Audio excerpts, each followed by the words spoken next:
This is Himanshu, and we were studying about the science and technology, and we have just ended the space technology section. Now, the next section that we're gonna talk about is about the nuclear science. Before jumping into the nuclear science, there are few things that we need to know.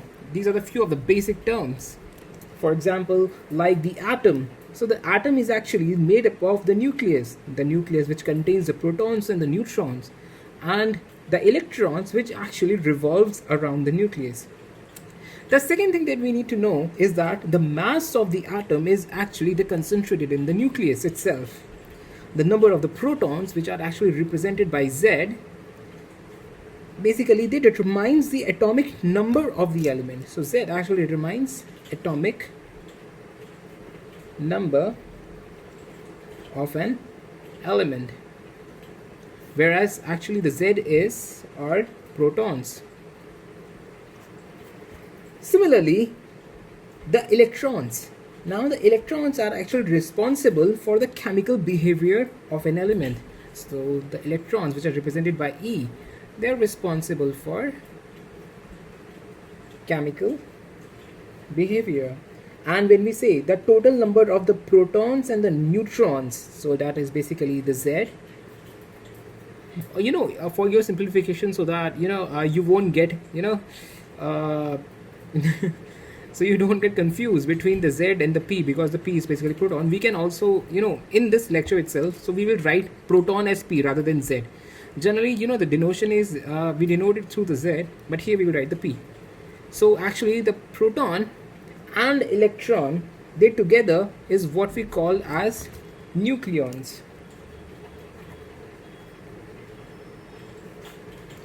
And the nucleon is called basically the atomic mass number. So this in itself is called the atomic mass number. So the atoms actually such as 1H, 2H, whose nuclei contain the same number of protons but different number of the neutrons, these are actually called the isotopes. So the isotopes are basically when we have different number of neutrons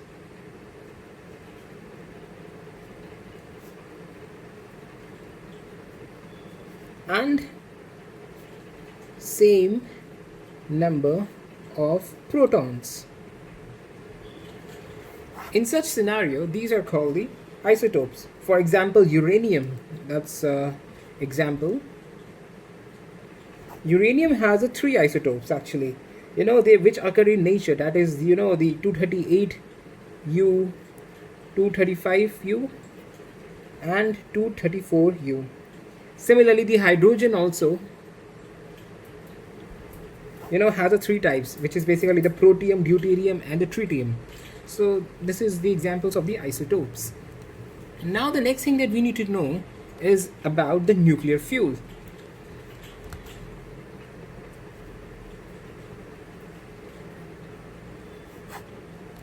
So the good nuclear fuel is actually very essential for the sustainability of the nuclear power plant.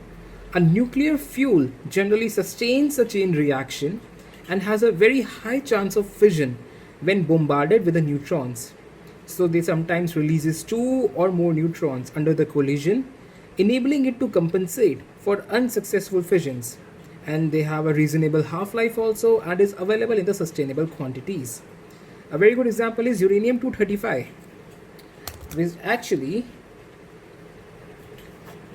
is a suitable candidate for the nuclear fuel, but it is not available in the in the nature itself in very huge quantities. So that's why we sometimes have to make this thing through different reactions.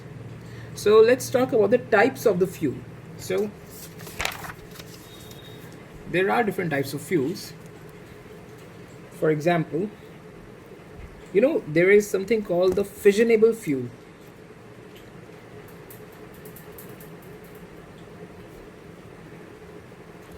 Now actually the fissionable fuel consists of the isotopes that are capable of undergoing the nuclear fission. So they are capable of going nuclear fission. So the typical fissionable materials are, example can be, 232 thorium, it can be 233 uranium, 235 uranium, and 238 uranium is also there, etc. So these are basically what we call as a fissionable fuel. The next one in the category is, fertile material.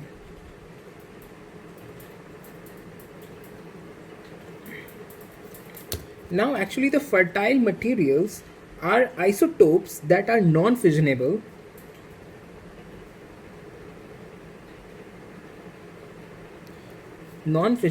by neutrons, but they can be converted into fissile isotopes. So they can be converted into fissile isotopes. So I hope you remember, you got this thing, that fertile material are actually the isotopes of non-fissionable by neutrons, but they can be converted to the fissile isotopes. So this is what basically are. So basically after the neutron absorption and subsequent nuclear decay, they can be converted into, the fissile isotopes. For example, like, the thorium 232 is one of the example. 232 thorium is actually a fertile isotope, and it cannot be fissioned by the fast moving neutron. So basically the thorium 232 is not capable of sustaining a nuclear fission chain reaction, because a neutron produced by the fission of 238 uranium have lower energies than the original neutron. So upon capturing a neutron, thorium 232 is actually converted into, it is basically thorium 233, or I think it is uranium 233, yeah, which is actually fissionable material. So basically the typical, fissile material examples can be, I'm writing it here, it is 235 uranium, 233 uranium, 239 plutonium, Pu, and 241 plutonium. So basically the fissile material are the fissionable isotopes that are capable of undergoing the nuclear fission. So only these are the one which can undergo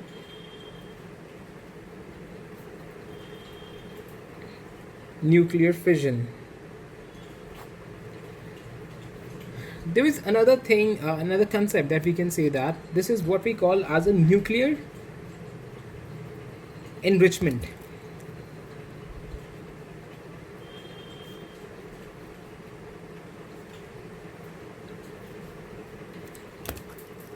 Now, to ensure that the nuclear reaction is sustainable, a nuclear reactor uses a fuel that has high probability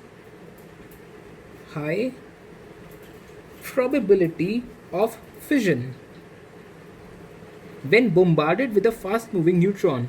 To ensure this, a process called the nuclear enrichment is done. So basically we can say the process of increasing the concentration of one isotope relative to the another is called the enrichment. So we can write it here. The process of increasing the concentration of one isotope relative to another is called enrichment.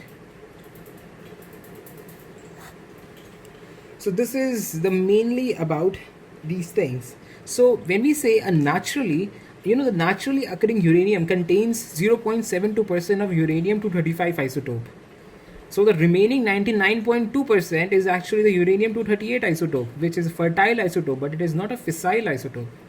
So the level of enrichment is generally required depending upon the specific reactor design they are using. For example, there are multiple of them, like PWR, which is called the pressurized water reactor that we're gonna study in the upcoming lectures.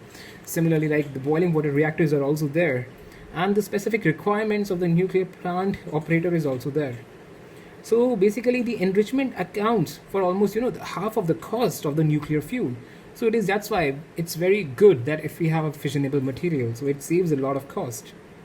More importantly, the enrichment process requires a uranium to be in the gaseous state. So this is what you can note it down that here, you know, uh, that a nuclear enrichment process requires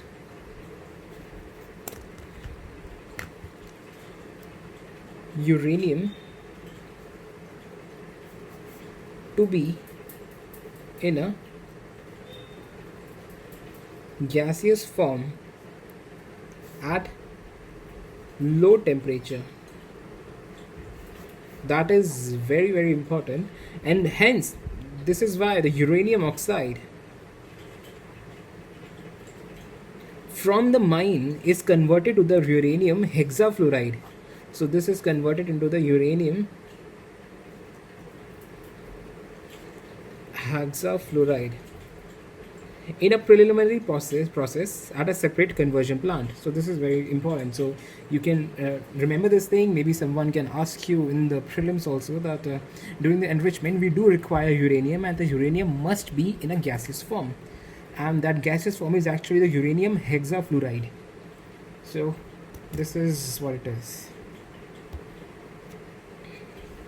And the next thing about the nuclear fission and the fusion difference we gonna study in the next lecture. Thank you guys.